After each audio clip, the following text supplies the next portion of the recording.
Hey guys, it's Miss Palmer here, and yes, you are probably going to have to be pausing this video a lot as we are working on some word puzzles.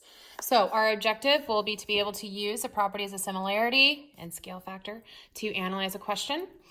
We are still in TEAC 7.5a and 7.5c, and now we will go through some examples together, and we will always start by cubing.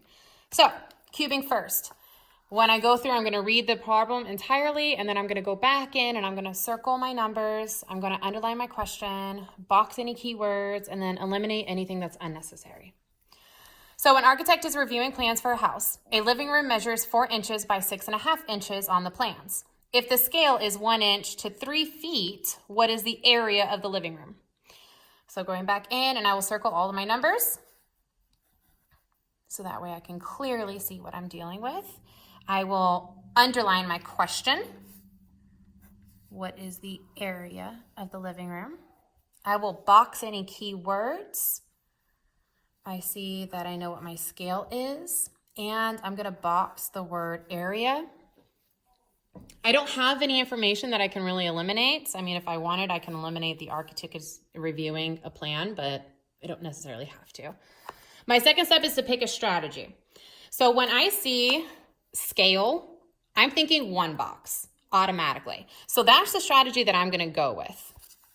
I'm going to use my one box to then find out what is 4 inches in real life and then what is 6.5 inches in real life. So really, I will be setting up 2 different one boxes. My first one box will be for the 4 inches. So my words will be plans over actual. So maybe map over actual. My scale they gave me right here is going to be 1/3. And then my new, this 4 inches, since it represents on the map, I know the 4 goes on top and my variable goes on the bottom. From here, I can see an easy scale factor, so that's what I'm going to use. I know 1 times 4 equals 4. Therefore, 3 times 4 will equal 12. And yes, in this case, this is going to be in 12 feet. So I have just found what 4 inches after using my scale is in real life, and I'm going to do the exact same thing to the 6.5. So I'm going to have map over actual. Scale is going to be 1/3. And then my new, I'm going to have the 6.5 on top and then X on bottom. And I can do the exact same thing I did over here by using a scale. I know 1 times 6.5 is 6.5. Therefore, 3 times 6.5 will give me my answer.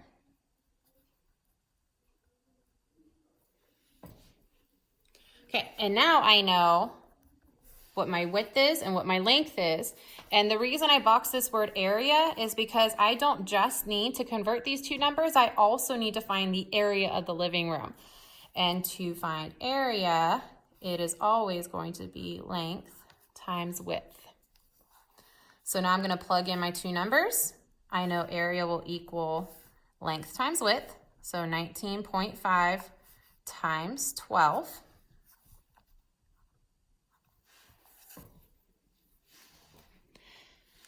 And after we calculate, it comes out to an area of 234 feet squared. So I have cubed. I found my strategy. I went and solved. And now I'm going back and checking. I'm going back and checking for reasonableness. And in this case, 234 square feet for a living room is reasonable. Example 2, we're going to go through the same thing. I'm going to first cube my problem, and then I will find a strategy that will work for me solving this problem. And then I will solve it, and then I will check for reasonableness. So, a set of bleachers is 30 feet tall. James is standing on top of the bleachers. The bleacher's shadow is 40 feet. James on top has a shadow length of 48 feet. How tall is James? Now I'm going to go back in and I'm going to cube my problem. So I will circle all of my numbers that I can see, making sure to check for any written out. And in this case, there aren't any written out. Now I'll underline my question. I need to figure out how tall James is. And now I'm going to box any key words. So I'm going to figure out what all these numbers stand for. So since the set of bleachers, the bleachers is 30 feet. James is standing on top of the bleachers. I kind of need to know that. So I am going to underline it just so I don't forget that. The bleachers shadow is 40 feet. And James on top of the bleachers had a shadow of 48. So all of that is pretty important information. So there's nothing really to eliminate. Now, considering how confusing this question kind of looks, I am going to draw a picture. So I'm going to draw a picture of my bleachers. And the problem tells me that that is 30 feet. You know what? I'll write my number over here.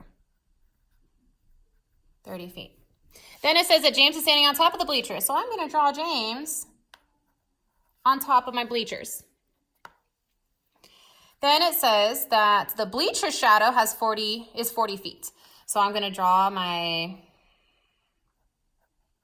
shadow very awkwardly because I can't draw. So this is 40 feet. And then it says that James on top has a shadow length of 48 feet. So if I draw my shadow of James on top of these bleachers, it says that the whole length is 48 feet. Now, I know my drawing is a little confusing, so we will use this to kind of help us set up a one box, because that will be the strategy that I'm going to use. So I am going to do words, original, and new. And my word choices are going to be actual over shadow, since that is what I'm dealing with. I'm dealing with an indirect measurement. So my original is going to be the two numbers that I know. And the two numbers that I know for a fact are the bleachers and the bleachers shadow. So that's going to be my original. Bleachers 30 feet over my bleacher shadow of 40 feet. My next two numbers, my new number is going to be the height of James, because I don't know how tall he is. But I do know the length of his shadow. So if I know that the entire bleachers plus James' shadow is 48 feet and just the bleachers is 40 feet, then I should be able to subtract and see that just James's shadow is 8 feet. And now from here, I can cross multiply and divide.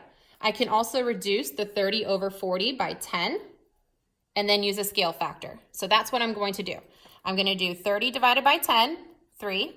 40 divided by 10 is 4. And I'm going to use a scale factor to get from 4 to 8, which is multiplying by 2. And do that same thing to the top. So 3 times 2 should give me my answer. Therefore, 3 times 2 I know to be 6. James should be 6 feet tall. Now how I'm going to check here for reasonableness, it doesn't make sense that James is 6 feet tall. And it does make sense that James is 6 feet tall because a normal height would be 6 feet. So James plus the bleachers would be 36 feet. James plus the bleacher shadow is 48 feet. I would say that 6 feet tall is a pretty reasonable answer in this case.